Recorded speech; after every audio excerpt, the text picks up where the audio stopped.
To understand why the war on drugs continues to fail, we first need to understand how it began. Not as a medical movement, not as a scientific campaign, but as a political strategy rooted in control, fear, and selective enforcement. The modern war on drugs officially began in 1971 when President Richard Nixon declared drug abuse public enemy number one. This declaration wasn't driven by a sudden rise in overdose deaths or medical concern. It was a calculated political move during a time of massive social upheaval.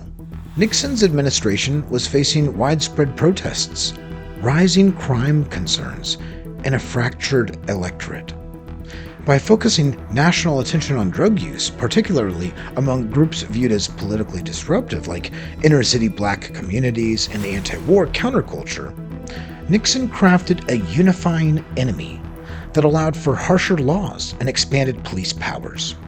Soon after, Nixon created the Drug Enforcement Administration, the DEA, in 1973, signaling that this war would be fought with federal dollars, federal troops, and federal prisons.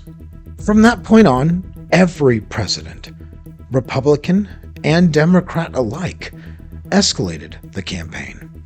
Under Ronald Reagan, the drug war took a darker turn. Just Say No campaigns blanketed schools, and federal funding for police skyrocketed. But it wasn't just rhetoric, it was sentencing. In 1986, Congress passed the infamous Anti-Drug Abuse Act, creating the 100-to-1 sentencing disparity between crack cocaine, associated with black communities, and powder cocaine, used more often by whites. That meant 5 grams of crack triggered the same mandatory minimum sentence as 500 grams of powder. The result? Incarceration rates exploded. Black Americans became disproportionately imprisoned. Families were torn apart for nonviolent offenses. And a generation of people lost voting rights, jobs, and futures, not for harming others, but for being caught with the wrong drug.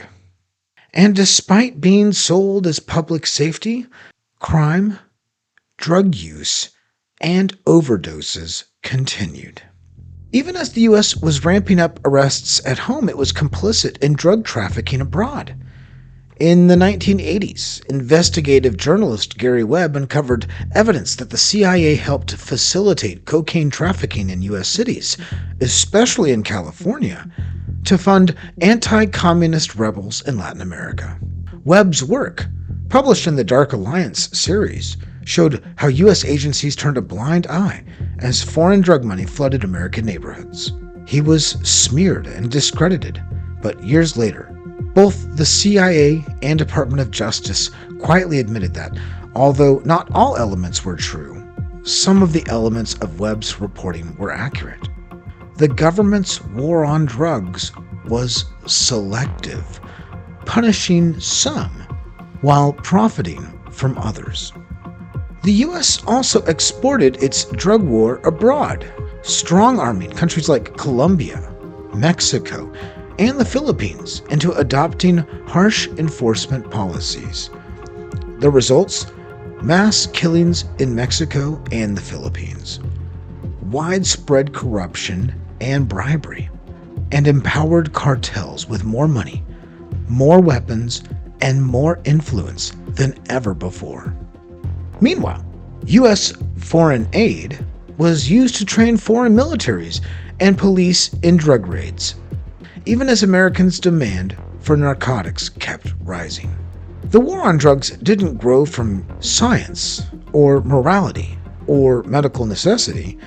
It grew from political convenience, racial targeting, empire building abroad, and a desire to control populations, not heal them.